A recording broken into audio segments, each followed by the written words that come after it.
The lights dimmed over the Vegas stage, and Elvis Presley whispered something no one could hear. Moments later, he began a gospel song he hadn't sung in years. His eyes locked on his daughter, Lisa Marie, sitting in the front row. What she did next left even the band frozen in silence. Las Vegas Hilton, June 26, 1977. 18,500 people packed into the showroom, their voices blending into a steady hum of anticipation. Camera flashes sparked like fireflies across the darkened crowd. Then silence. A single spotlight hit the stage. Elvis Presley stepped forward in his white jumpsuit, gold trim catching the light. He smiled faintly, raised the mic, and said softly, "Evenin', folks." The crowd erupted, but something in his tone was different, gentler, slower. He wasn't just performing tonight, he was remembering. For a few seconds, he didn't move. He looked down at the first row. Lisa Marie sat there, her small hands clutching a single white rose she'd picked earlier that morning at Graceland. She waved shyly. Elvis smiled back, tired but proud. The orchestra waited. The crowd began to chant, "Hound dog! Hound dog!" But Elvis didn't signal the band. He just stood there, eyes distant, the sound of the crowd fading into a soft echo. The mic crackled. He leaned toward his bandleader, Glenn Harden, and whispered something. Glenn frowned, then nodded slowly. No one knew it then, but that quiet exchange would change the setlist and history. He turned back to the audience, eyes glistening under the stage lights. "Let's take it down a little, boys," he said. "We're gonna do something special tonight." The brass players exchanged puzzled looks. This wasn't on the sheet.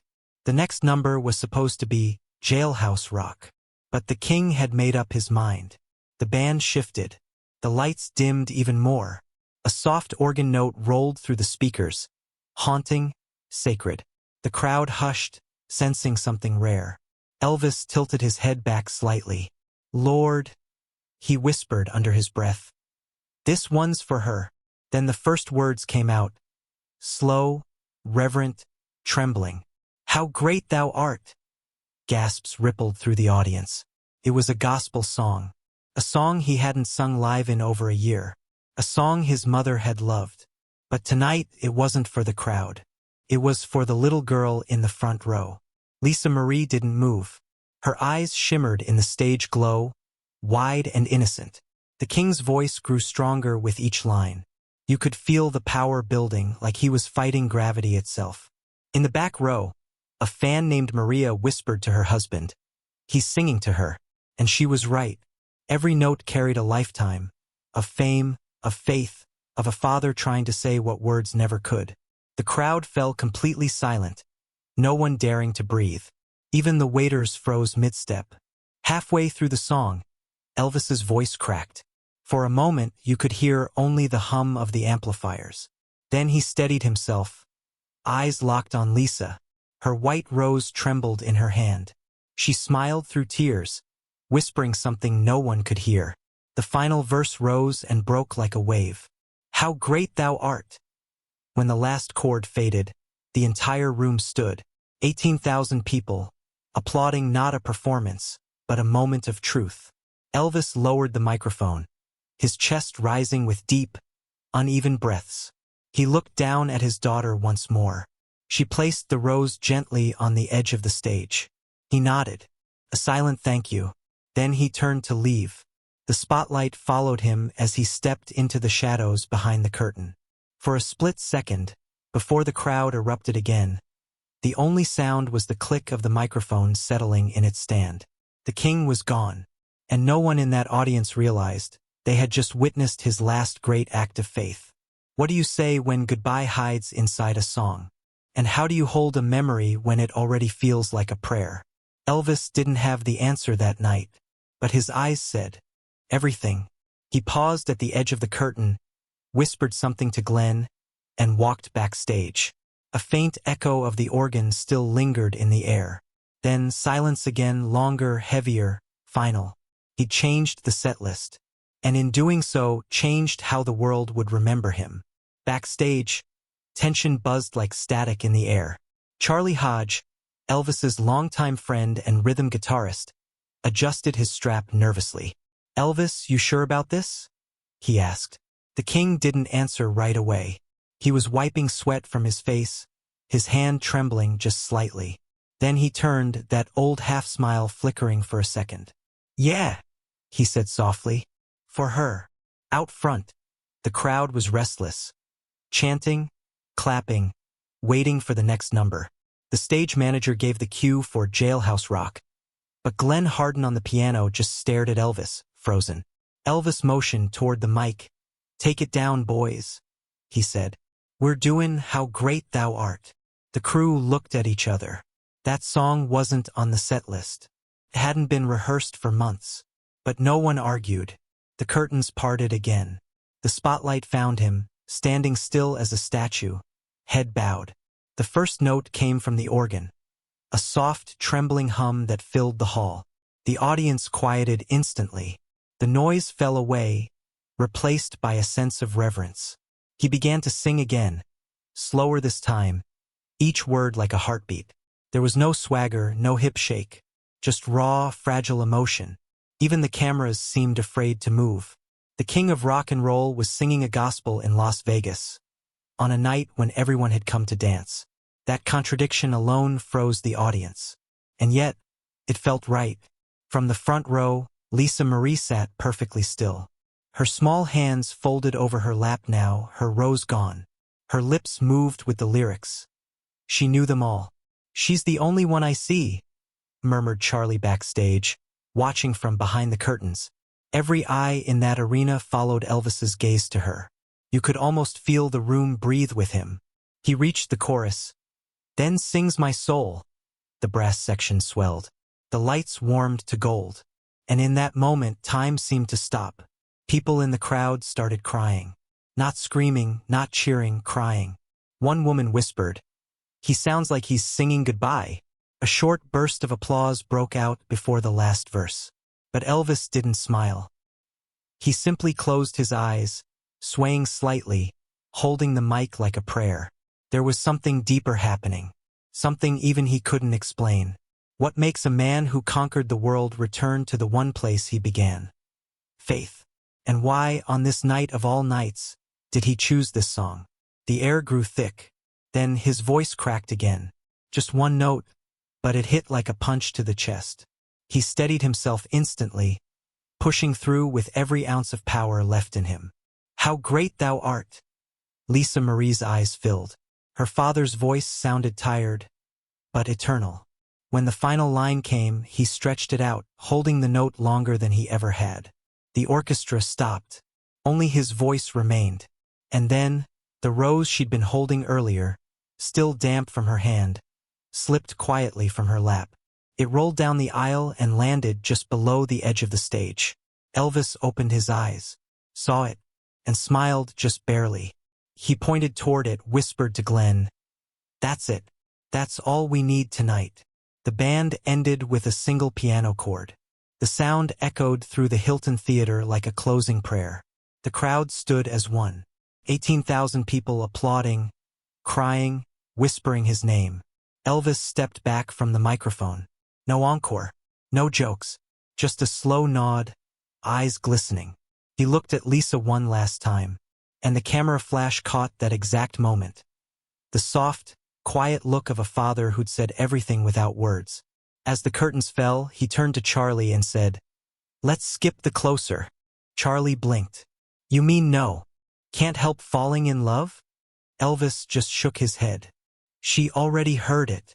Then he walked off stage, leaving behind the guitar, the microphone, and 18,000 stunned hearts trying to understand what they'd just witnessed. It wasn't on the set list. But maybe that was the point. Sometimes, the moments we never plan are the ones that tell the truth. And as the band packed up in silence, a stagehand found the rose still lying by the mic stand. Its stem bent, its petals wet from tears.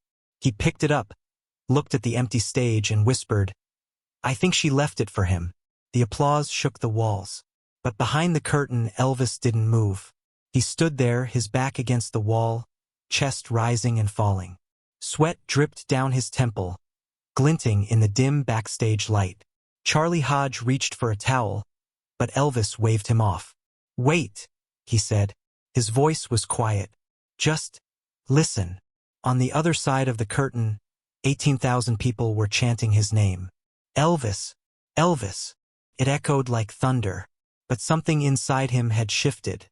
The energy that usually drove him, the adrenaline, the rhythm, was gone. Now there was only silence, pressing against his ears like water. Lisa was still out there. He could see her through the small gap between the curtains. She hadn't left her seat. Her hands were folded in her lap. Her eyes were red, but she wasn't crying anymore, just staring at the stage where he'd stood minutes earlier. Elvis took a slow breath and whispered to himself, "That's my baby girl." The orchestra waited, instruments in hand, expecting the next cue.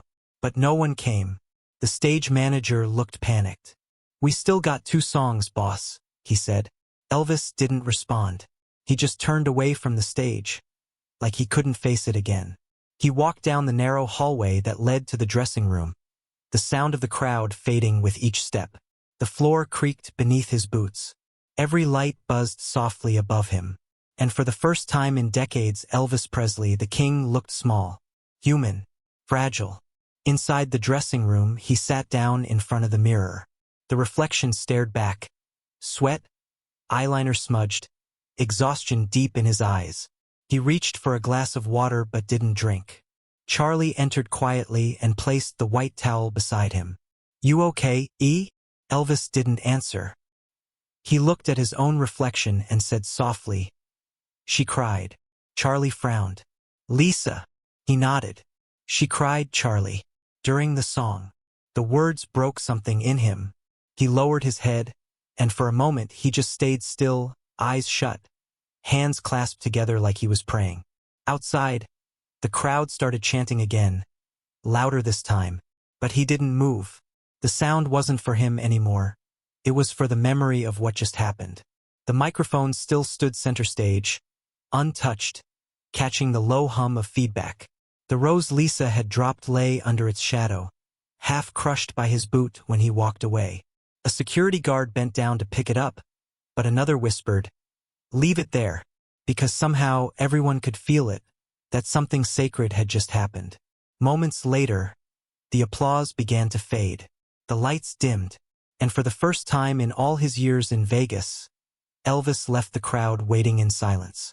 No encore, no goodbye, just the memory of that one song lingering in the air like a ghost. What would you have done if you were there? Cheered louder, or stayed quiet, afraid to break the spell? Elvis sat quietly, staring at his reflection again. Then he whispered something almost no one heard. "I can't top that." Charlie placed a hand on his shoulder. "They'll want you back tomorrow, E." But Elvis just shook his head. "There's no tomorrow show. Not for this."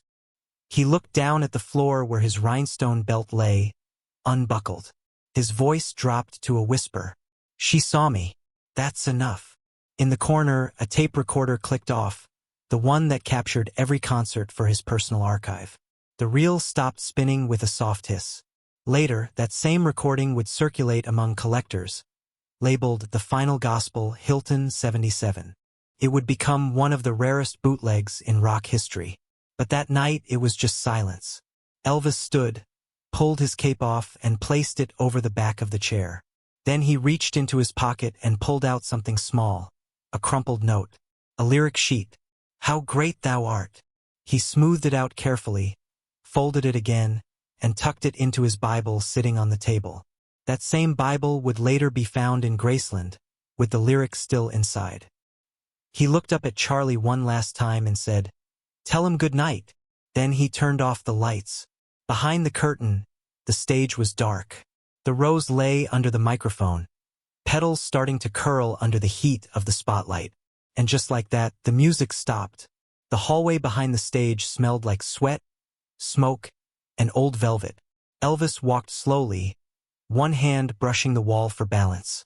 Every few steps he stopped, catching his breath like the air was suddenly heavier. Charlie Hodge followed close behind, worried. "E, you sure you're okay?" Elvis gave a faint smile. "Yeah. Just tired. But tired didn't cover it. There was something final in his steps, like each one was saying goodbye. Back in the dressing room, the noise of the crowd was only a muffled echo now. Fading cheers, the rumble of footsteps. Leaving. On the counter sat a Polaroid camera. Lisa Marie had been playing with it earlier, snapping pictures of the band before the show. Elvis noticed it. He picked it up, smiling faintly. Then he heard a small voice behind him. "Daddy!" She was there. Tiny, dressed in a simple white dress, eyes still damp from crying. He turned, kneeling slightly so they were eye to eye. "Hey, baby girl," he whispered. "Did you like the song?" Lisa nodded and wiped her nose with her hand. "It was pretty." He laughed softly, pulling her into his arms. "You're my best audience." She hugged him tight. So tight he had to catch his breath again. For a moment he just held her. His face pressed against her hair. The gold chains on his neck brushed her shoulder. That hug would be the last private moment they ever shared. Charlie quietly stepped back, giving them space. He watched as Elvis reached for the Polaroid camera, set it on the table, and pressed the button. The flash went off, bright and quick. When the picture slid out, Lisa giggled. "It's blurry." Elvis grinned. "That's okay, honey. Life's a little blurry sometimes." He shook the photo gently until the image appeared. Two faces side by side, smiling, eyes a little tired, but full of love. He handed it to her. "You keep that for me, all right?" She frowned. "But I want you to have it." Elvis paused. Then he tucked the picture into his jacket pocket. "Okay, we'll both keep it. What do you say when you don't know it's the last time you'll see someone? Do you hug longer? Do you speak softer? Or do you just hope they remember your voice?" He brushed her hair aside and whispered, "You remember what I told you, right? About the music." She nodded. "It never dies." He smiled. "That's my girl." Outside the dressing room, security waited near the back exit. The night air beyond the door was thick with desert heat and neon. The limousine engine purred low. Elvis stood, kissed Lisa's forehead, and turned toward the door. Then, halfway out, he stopped and looked back. She was waving, the Polaroid clutched in her small hands. He raised 2 fingers in a lazy salute. "Love you, Peanut." "Love you too, Daddy." He hesitated. For a second, he looked like he might walk back. But he didn't. Instead, he smiled again, turned, and stepped into the night. The door closed behind him with a soft metallic click. Charlie found Lisa still standing there, staring at the door. "You okay, sweetheart?" he asked. She nodded. "He's just tired." Charlie didn't answer. He just placed a hand on her shoulder and guided her toward her nanny. Later that night, as the crew packed up the stage, someone found a single rose petal near the mic stand. They slipped it into an envelope marked, "For Lisa." A week later, that same envelope was sent quietly to Graceland. No note, just the petal. Decades later, that Polaroid would resurface. It was found tucked inside Elvis's Bible, next to the page marked with the words, "Sing for her." It's strange, isn't it? How the smallest things, a photo, a petal, a whispered word, become the most lasting memories. As the limo drove away that night, Elvis leaned back in his seat, eyes closed, fingers tapping his thigh softly to a rhythm no one else could hear. The driver later said he hummed quietly the same tune from the stage. "How great thou art."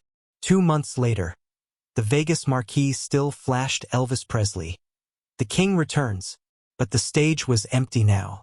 The Hilton showroom sat dark, chairs stacked, dust gathering on the instruments.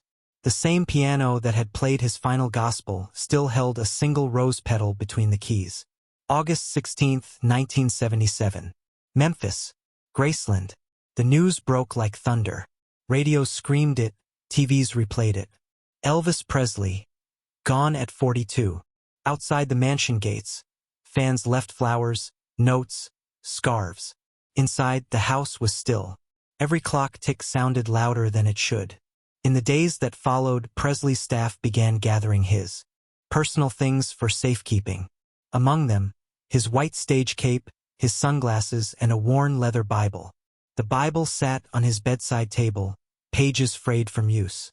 Inside were scribbles, ticket stubs, even a hotel napkin pressed between psalms. One afternoon, archivist Judy Palmer opened the cover to photograph the contents. As she lifted one folded paper, a small Polaroid slipped out and fluttered to the floor. It was the photo Elvis and Lisa backstage, both smiling. On the back, in faded blue ink, were 5 words written in his unmistakable hand. "Sing for her when I'm gone." Judy froze. She stared at it for a long moment, unsure whether to cry or call someone. Then she placed it carefully back between the pages. That note would remain hidden for years. Only a few people knew of its existence: family, foundation staff, and Lisa herself. When Lisa first saw it, she didn't speak. She simply ran her thumb over the words, tracing the curve of each letter. There was no press release, no public statement, just silence and memory. Outside, the world grieved loud and endless. But inside Graceland, it was a private kind of heartbreak, the kind that doesn't make sound. Fans would later say they could still hear his voice echoing in the meditation garden. Some swore the church bell down the road chimed "How Great Thou Art" that morning, exactly at 10:30. Maybe it's just what people do when they can't let go. They build miracles out of memories. But that note, that was real. Years passed. Lisa grew older. She guarded it closely, folded and refolded until the paper went soft at the edges. She once told a close friend, "It feels like he's still talking to me." In 1982, when Graceland opened to the public, the note was nowhere on display. It remained tucked away, unseen, too personal, too sacred. And yet the legend of it spread. Whispers among die-hard fans. There's a message, something he left just for her. By the time the 25th anniversary of his passing approached, the Presley Foundation decided to create a small memorial room called the Legacy Room, a quiet gallery of his handwritten lyrics, stage scarves, and family mementos. One night, long after the museum staff had gone home, Lisa visited the room alone. In her hand, an envelope. Inside it, the Polaroid and the note. She placed both in a glass case beside his Bible. Beneath it, a small brass plaque read, "For her when I'm gone." There were no cameras, no announcements, just a daughter keeping a promise to her father. What would you have done with words like that? Kept them hidden, or shared them with the world? Maybe that's why the story stayed quiet for so long. Because sometimes, love speaks loudest when nobody else can hear it. As she left the room that night, Lisa turned back one last time. She smiled through tears and whispered, "You did sing for me, Daddy." The light caught the glass case just right, reflecting her image beside his. For a heartbeat, it looked like they were standing together again. Then the door closed, leaving only the sound of the air conditioner and the faint hum of the lights. Soft, steady, eternal. Graceland, August 2002. The sun had barely set, and the sky above Memphis burned orange, fading into indigo. Thousands of fans lined the lawns, candles in hand, their light flickering like fireflies. A large projection screen stood at the front of the crowd. On it, a black and white image of Elvis glowed, young, strong, alive. The 25th anniversary memorial concert was about to begin. Lisa Marie waited backstage, her heart pounding harder than the bass echoing through the speakers. She'd sung on stages before, but this was different. Tonight wasn't for fame. It was for him.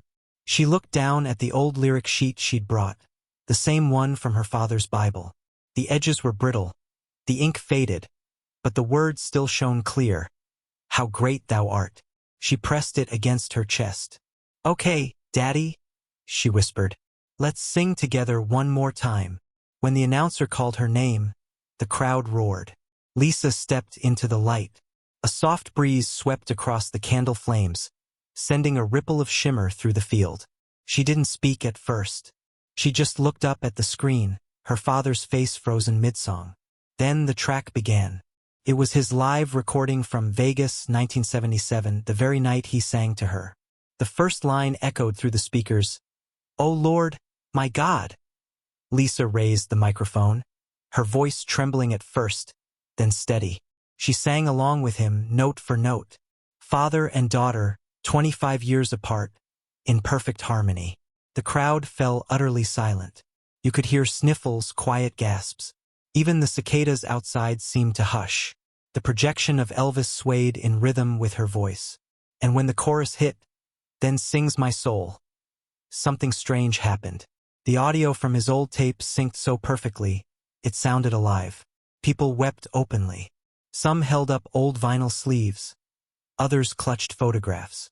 And in that moment, no one felt the years that had passed. It was like time folded back on itself. The king was singing again. Through her. Lisa's voice broke on the final line. But she didn't stop.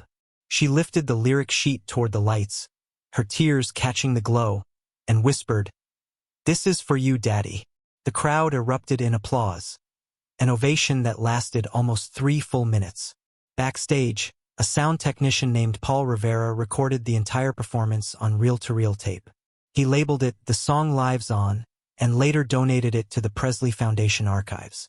That reel still sits in a glass display case today beside the Polaroid and the Bible. A plaque beneath it reads, "How Great Thou Art," performed together, 25 years apart. The world called it a duet. Lisa called it a reunion. And maybe that's what it really was. Because when the song ended, she didn't bow or wave. She just looked at the sky, smiled, and mouthed the words, "We did it." The wind picked up then, strong enough to rustle the pages of her lyric sheet. One line fluttered free, drifting into the crowd. A fan caught it and pressed it to their heart like treasure. The footage of that night spread everywhere. TV, radio, YouTube. Decades later, millions watched it, not for spectacle, but for something deeper. Proof that love outlasts time. If you listen closely to the recording, right before the applause, there's a soft whisper caught on the mic. No one knows who said it, but it sounds like him. Just one word. Beautiful. Maybe it's just a trick of sound. Or maybe, just maybe, he really was there. Because when love echoes through music, who's to say where the voice ends and memory begins? That night, the world didn't just remember Elvis Presley. They felt him. And as Lisa walked off stage, tears streaming, she turned back toward the empty mic stand and whispered, "That one was for you, Daddy." The crowd roared again. But behind her, just for a second, the mic swayed, as if touched by invisible hands. The crowd's cheers faded into the Memphis night, but the feeling stayed. For hours, people lingered outside Graceland, lighting candles and softly humming "How Great Thou Art." The melody drifted through the warm air like a prayer shared by thousands of strangers who somehow all felt like family. Inside, Lisa Marie sat alone in the small chapel room. The lights were low, the glass case glowing faintly where her father's Bible rested beside that Polaroid and the lyric sheet. She stared at them for a long time, saying nothing. This was where the story had started and ended. The song, the rose, the note. Everything that once lived only in memory now lived forever here. She ran her hand along the glass and smiled through tears. "You kept your promise," she whispered. Outside, the cicadas sang their endless rhythm. Inside, silence. Peaceful, heavy, real. And maybe that's what Elvis had always been searching for. Not the fame, not the lights, not the roaring crowds, but that one moment of stillness where love outlasted applause. Because when the world called him the king, he never quite believed it. But when Lisa called him Daddy, he did. The last time he sang on stage, he gave the world a song of faith.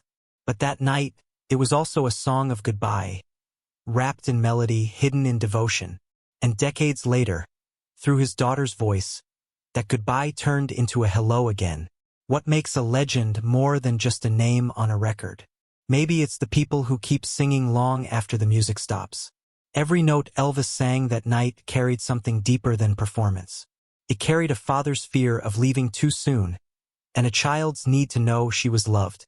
That's why stories like this endure, because they aren't about fame or tragedy. They're about connection, about how even when the spotlight fades, some songs never really end. A few years later, the Presley Foundation placed a small plaque at the Hilton Theater in Las Vegas, where that final performance took place. It reads, "On this stage, June 26, 1977, Elvis Presley performed his final gospel, dedicated to Lisa Marie, in love and faith. Visitors still touch the edge of that plaque. Some cry, some pray. Most just stand there in silence, letting the memory wash over them. If you close your eyes long enough, you can almost hear him again. The soft strum of the guitar, the faint hum of the crowd, and that unmistakable voice rising like light through darkness. And if you listen closely enough, maybe you'll hear something else too. A little girl's laughter, a father's gentle whisper, and a promise made long ago. Sing for her when I'm gone. Music ends, legends fade, but love, real love, doesn't. That's the truth hidden inside the melody. Because every time someone presses play on that recording, or stands before his grave humming those same words, it's not nostalgia. It's remembrance.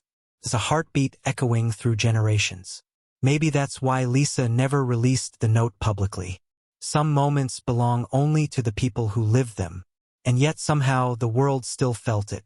A security guard at Graceland once said that, late at night, when the tours are over and the gates are closed, you can still hear faint singing from the chapel. Not loud, just soft, peaceful, like a father keeping watch. Whether that's truth or legend doesn't really matter. What matters is the feeling it leaves behind. Because the king didn't just leave music. He left faith, he left love, and he left a story. A simple one about a father, a daughter, and a song that bridged heaven and earth. So, if you ever hear How Great Thou Art playing somewhere quiet, don't rush past it. Take a breath. Listen, because in that silence you might just hear it too, the echo of a promise kept. If this story touched you, share it with someone who still believes that music can hold memories. Tell them about the night Elvis sang his last gospel, and how a daughter kept his voice alive. Because legends aren't born from fame. They're born from love that refuses to fade.